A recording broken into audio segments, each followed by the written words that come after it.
Hello student, my self Kalpana from citizen school. आज हम पढ़ेंगे 8th स्टैंडर्ड में गुजराती में लेसन 12 रावणનું મિથ્યા અભિમાન, जिनके कवि है गिरधर, જેમનો જન્મ 1787 અને અવસાન 1852માં થયું હતું। હવે આપણે કાવ્ય જોઈએ તે પહેલાં આપણે એમ કે કવિનો થોડો પરિચય જોઈ લઈએ। કવિ ગિરધરદાસનો જન્મ વડોદરા જિલ્લાના માસર ગામમાં થયો હતો। જો વડોદરા જિલ્લાનું ગામ છે તેમાં એમનો જન્મ થયો હતો। તેમના પિતાનું નામ ગરબડદાસ। ગિરધરકૃત રામાયણ અને રાજસૂય યજ્ઞ તેમના જાણીતા પુસ્તકો છે। હવે આ બે જે એમના જાણીતા પુસ્તકો છે એમાંથી જે ગિરધરકૃત રામાયણ છે તેમાંથી તેમને સીતા સ્વયંવરનો પ્રસંગ એક લીધો છે। આ જે કાવ્ય છે તે પ્રસંગ એમ કે આ ગિરધરકૃત રામાયણ નામના પુસ્તકમાંથી એમણે લીધો છે। ગિરધર મૌલિક કલ્પિત કે ઐતિહાસિક કથાનું વિશદ રીતે આલેખન કરે છે અને એ રીતે કથા નિરૂપણનો નિરાળો રસ પેદા કરે છે। ઐતિહાસિક અને કાલ્પનિક આલેખન એમણે એવું સરસ રીતે કર્યું છે કે એમાં સરસ જ કંઈક આપણને આમ રસ પેદા એવો સરસ કર્યો છે કે આપણને મજા આવે છે।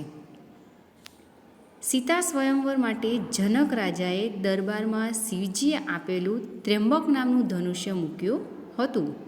હવે જ્યારે સીતાનું સ્વયંવર એટલે કે જ્યારે જો આ એ વખતે જે લગ્ન થતા ત્યારે સ્વયંવર યોજવામાં આવતો, એમાંથી બધા જુદા જુદા દેશના રાજાઓ આવતા અને એ રાજાઓમાંથી કન્યા જેને એમ કે પસંદ કરે એને તે વરમાળા પહેરાવે, તેવો સ્વયંવર નામનો એવો પ્રસંગ રાખવામાં આવતો હતો।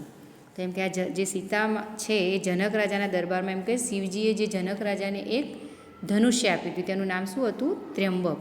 અને એ ત્ર્યંબક નામનું ધનુષ્ય જે રાજા એમ કે જો ઉપાડી શકે તે એમ કે સીતા સાથે એમ કે લગ્ન કરે એવો સ્વયંવર એમને રાખ્યો હતો અને જાહેર કર્યું હતું કે જે કોઈ રાજા એ ધનુષ્ય ઉપાડી શકશે તેની સાથે તેની પુત્રી સીતાના લગ્ન થશે।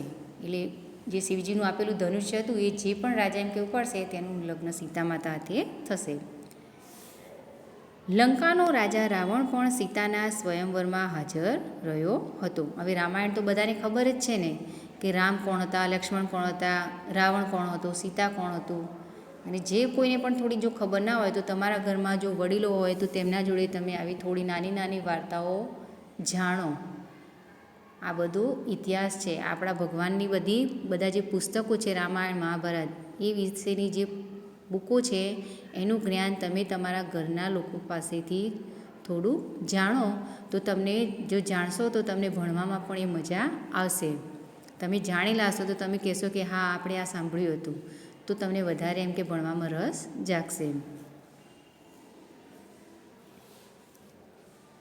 તો આમાં એમ કે જે રાવણ પણ એમ કે ત્યાં લંકાનો રાજા જે રાવણ હતો જેને સોનાની લંકા હતી તેને પણ એમ કે, અને જો પહેલાંના જમાનામાં કેવું હતું કે એક રાજાને જેટલી એમને પત્નીઓ રાખવી હોય તેટલું રાખવાનો એમ કે હક હતો, 1 હોય 2 હોય 4 હોય, એમને ગમી જાય તો એની જોડે લગ્ન કરી લેતા।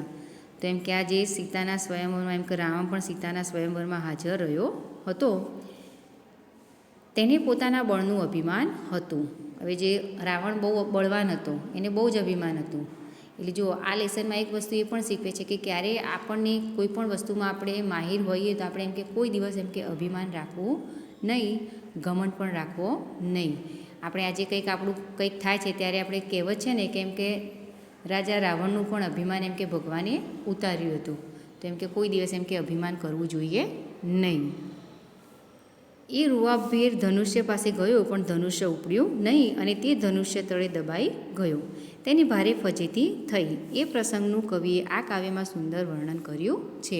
હવે રાવણને શું હતું કે પોતે બળવાન છે એટલે હોય એમ કે આવું ધનુષ્ય જ છે ને એમ કે ઉપાડવામાં શું આમ જોઈને તો જાણે એમ લાગ્યું કે કંઈ જ નથી, પણ જ્યારે એ ઉપાડવા જાય છે ત્યારે તેનાથી તેને ઉપાડી શકતો નથી। એ ધનુષ્ય કંઈ જેવું તેવું ધનુષ્ય નહોતું, મામૂલી ધનુષ્ય નહોતું, એ શિવજીને આપેલું ત્ર્યંબક હતું। તો એ ધનુષ્ય જે સીતા માતા માટે એમણે સ્વયંવર રચ્યો હતો, તો એમ કે એ ધનુષ્ય જો કોઈ એમ તેમ ઉપાડી લે તો સીતા માતાની જિંદગી કેવી જાય, પણ ભગવાને બધું એમ કે ગોઠવીને જ રાખ્યું હતું. એટલે એમણે શિવજીએ આ ધનુષ્ય દશરથ રાજાને આપ્યું હતું અને એમણે સીતાના સ્વયંવર માટે આ ધનુષ્યનો ઉપયોગ કર્યો. આપણે જોઈએ લેસન રાવણનું મિથ્યાભિમાન. અભિમાન કરીને બોલ્યો તે સમય રાવણરાજ, અલ્યા જનક, તે શું પણ કર્યું છે કહે મુજને આજ. હવે એ સમયે રાજા રાવણ અભિમાન કરતાં બોલ્યો કે અલ્યા જનક, આજે તું મને કહે કે તે શી પ્રતિજ્ઞા લીધી છે એમ. એટલે જે સ્વયંવર રચ્યું છે એમ કે છે શું એમ કે સ્વયંવરમાં આજે.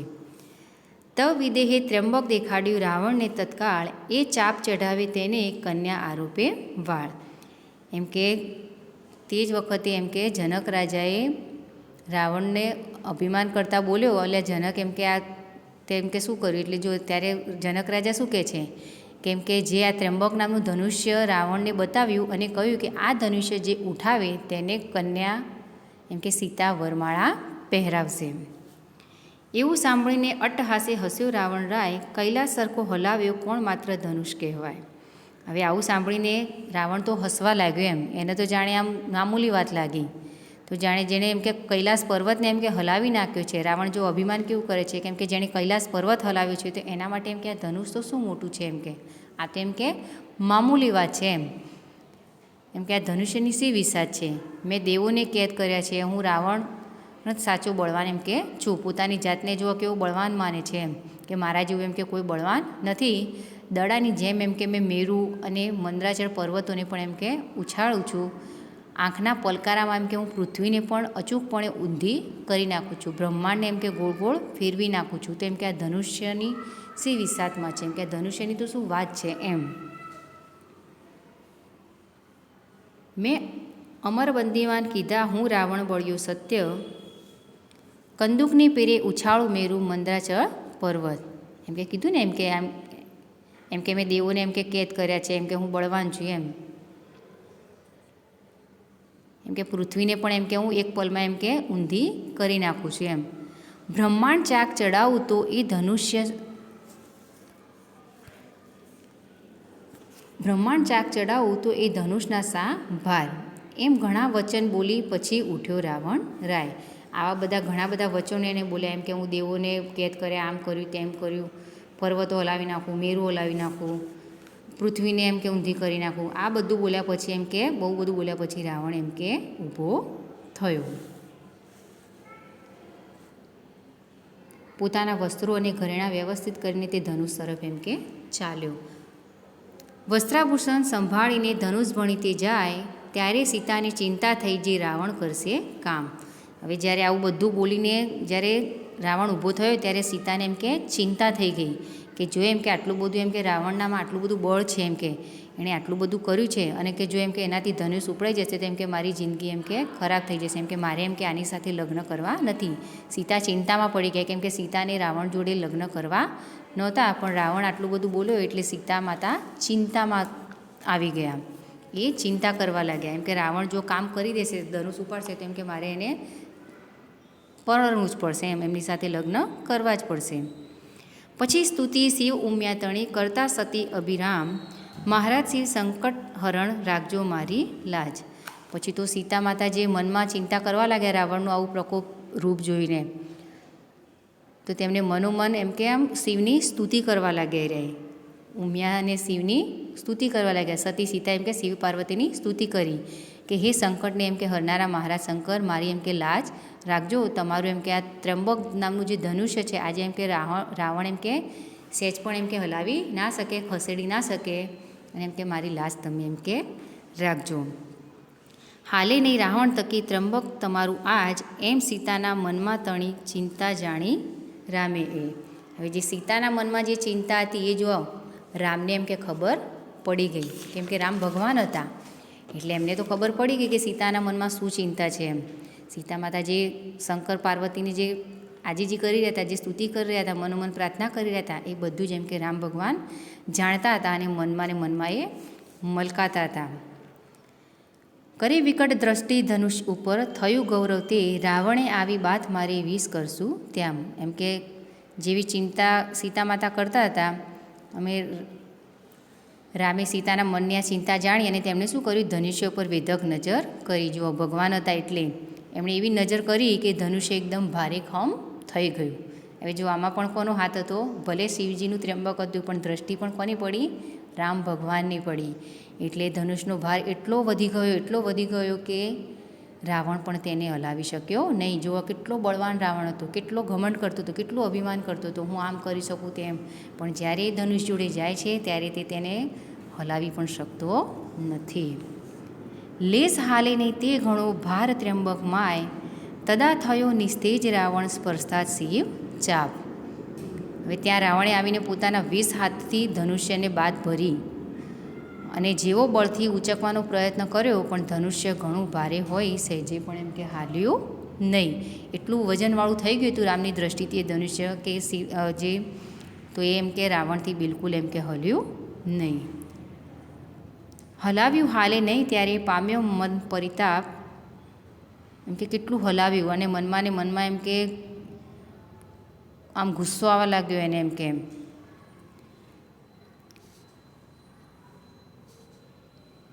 તદા થયો નિસ્તેજ રાવણ સ્પર્શતા શિવચાપ, હલાવ્યું હાલે નહીં ત્યારે પામ્યો મન પરિતાપ. શિવ ધનુષ્યનો સ્પર્શ કરતાં જેમ કે રાવણ ઝાંખો પડી ગયો. ધનુષ્ય હલાવા છતાં પણ હાલ્યું નહીં. તેથી એના મનમાં સંતાપ થયો. જે ઘમંડ હતો બધો એનો તૂટવા લાગ્યો એમ કે. પછી અધર પીસે દાંત રીસે રક્ત લોચન ક્રોધ, ધનુષ તે તવ ઉપાડ્યું ઘણું જોર કરીને જોધ. પછી એમ કે એને એટલો ગુસ્સો આવ્યો, એના દાંત પીસાઈ ગયા, એના હોઠ પીસાય, એની આંખો એમ કે ક્રોધથી લાલ ઘૂમ થઈ ગઈ. આપણે જ્યારે કામ કંઈ ના થાય ત્યારે આપણને કેવો ગુસ્સો આવે છે, એવો જ ગુસ્સો એમ કે રાવણને આવ્યો. કેમ આવ્યો? કે જ્યારે બહુ અભિમાન કરીને ઊભો થયો તો જે ધનુષ ઉપાડવા, એ ધનુષને હલાવી પણ શક્યો નહીં. તે યોદ્ધાએ ઘણું જોર કરીને ધનુષ ઉપાડ્યું, છતાં પણ એને જુઓ જોર કરીને ઉપાડ્યું, પણ પછી શું થાય છે જુઓ એમ કે. પરસ્વેત ચાલ્યો અંગથી ઊંચું કર્યું બલવાન, ઘણો શ્વાસ ચડ્યો સૂરને થયું મન ઘણું અભિમાન. એમ કે એવો બળવાન રાવણે ધનુષ્ય ઊંચું તો કર્યું, પણ તેના શરીરમાં તો આમ પરસેવાથી તે રેપ ઝેપ થઈ ગયો એમ. કેમ કે એનાથી હલેવું જ નહોતું, પણ માંડ એને હલાવ્યું અને પરસેવાથી શરીર એનું રેપઝેપ થઈ ગયું. અને કેટલો શૂરવીર હતો, પણ કેમ કે તું પણ એને એમ કે શ્વાસ ચડ્યો. તેને મનમાં ઘણું અભિમાન હતું પોતાના બળનું. ઊભું કર્યું જન ધનુષ્ય અતિ બળ કરી મહાકાય, કર માહેથી લથડ્યું તદા તવ પડ્યો રાવણ રાય. ખૂબ જોર કરી જ્યારે રાવણે એમ કે ધનુષ્યને જ્યારે ઊંચું કર્યું અને હાથમાંથી સરી પડ્યું, ત્યારે રાજા રાવણ ભય પર પટકાયો અને એના ઉપર એમ કે જે ધનુષ હતું એના ઉપર પડે છે અને દબાઈ જાય છે. પછી જુઓ કેવી બૂમો પાડે છે રાવણ. પૃથ્વી ઉપર પડ્યો 10મું, થયો પૂર્ણ પ્રહાર. હવે જો 10 રાવણના કેટલા મુખ હતા? 10. એ 10 મુખવાળું રાવણ 20 હાથથી ધનુષ ઉપાડે છે તો પણ નથી ઉપડતું. તો એમ કે 10 મુખ થયો, એમ કે પડે છે 10 મુખવાળું રાવણ. એમ કે પ્રહાર એના ઉપર જાણે ધનુષનું પ્રહાર થયું હતું તેમ. એમ કે રાવણ પૂરા પછડાય છે ભોંય ઉપર અને તેની ઉપર ધનુષ્ય પડ્યું અને રાવણ તેને નીચે એમ કે દબાઈ ગયું. તેની ઉપર પડ્યું ત્રંબક ચંપાયું તેણી વાર. તે ભડાકો સબળો થયો ઘણી ઉડી જ રજે તે ઠાર, રુધિર ચાલ્યો મુખ થકી કચ્ચર થયો નિર્ધાર. હવે એમ કે જેવું ધનુષ એના પર પડ્યું ને ધમ લઈને એમ કે એવો ભડાકો થયો, ત્યાં નીચે એમ કે જે ધૂળ હતી, જે રજકણ હતા, એ પણ એમ કે એવા ઉડે છે એના એ ધડાકાભેર અવાજથી. એમ કે જોરથી એમ કે અવાજ થાય છે ને જ્યાં પડ્યો ત્યાં ખૂબ જ ધૂળ ઉડી, તેના મોંમાંથી એમ કે લોહી વહેવા માંડ્યું અને તે ખૂબ એમ કે ઘવાયો. પોકાર કરતો બોલ્યો તમે સુણો સર્વે જન, હું દબાયો છું મને કાઢો થાય પીડા તન. હવે પછી જો એ જેવું ધનુષ નીચે દબાય છે ત્યારે બૂમો પાડે છે એમ કે સાંભળો, એમ કે અહીંયા બધા બેસેલા છો તમે લોકો એમ કે સાંભળો. એમ કે પોકાર એટલે બૂમો પાડે છે એમ કે હું આ ધનુષ નીચે દબાયું છું, એમ કે મને એમ કે અહીંયાથી તમે લોકો કાઢો. એમ કે બધાને જોડે જો બળવાન હતું તો પણ બધા જોડે એમ કે મદદ માગે છે. એમ કે હું દબાય છું તો એમ કે તમે મને એમ કે કાઢો, મને મારા શરીરમાં પીડા થાય છે એમ. અરે જનક મુજને કાઢ વહેલો જશે મારો પ્રાણ, તો કુંભકર્ણ ઇન્દ્રજીત તુજને મારશે નિર્વાણ.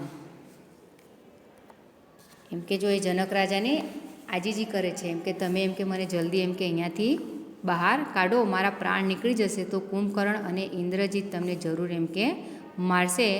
અને એમ કે રાક્ષસો તારા નગરનો એમ કે નાશ કરશે. પૂરભંગ કરશે અસુર તારું લેશે મારું વેર, પામું નવો અવતાર જો જાઉં જીવતો મુજ ઘેર. એમ કે જે આ અસુરો છે એમ કે જો પૂરભંગ કરશે અસુર તારું એમ કે ખરાબ કરશે એમ કે આ તારા નગરનું જો એમ કે મને અહીંયાથી કંઈ થયું મારી લાશ ગઈ તો એમ કે તારું એમ કે અહીંયા બધો વિનાશ કરી નાખશે આ 2 જણા. એમ કે કોણ 2 જણા? કુંભકર્ણ અને ઇન્દ્રજીત. એમ કે તારો વિનાશ કરી નાખશે એમ. અને એમ કે જો હું જીવતો જઈશ ઘેર, મારો નવો અવતાર હશે તો એમ કે કંઈ નહીં કરે એમ. એમ તે સમય ચંપાયો રાવણ થયું દુઃખ અપાર, પૃથ્વી પર પડ્યો નિશિચર કરે મુખ પોકાર. પોકાર કરતો મુખે રાવણ પીડા પામે તન રે, ત્યારે સર્વ સભા સાંભળતા બોલ્યા જનકરાય વચન રે. હવે જેમ કે આ ઇન્દ્રજીત અને કુંભકર્ણ એમ કે મારશે એવું એમ કે તારા નગરનો એમ કે નાશ કરશે એમ. અને એમ કે જો નવો અવતાર પામી જીવતો એમ કે મારે ઘેર જઈશ. એમ કે આ રીતે એ વખતે રાવણ જે ધનુષ નીચે દબાવ્યો ને તેને ખૂબ દુઃખ થયું, પૃથ્વી પર પડ્યો. તે રાક્ષસ મુખથી પોકાર કરે છે એમ કે રાવણ મુખેથી પોકાર કરે છે કે શરીરમાં એમ કે હશે પીડા થાય છે. એ વખતે આખી સભા સાંભળે છે એમ જનકરાય આ વચનો બોલ્યા. એટલે જનકરાય આ બધી વાતો કરે છે. Thank you.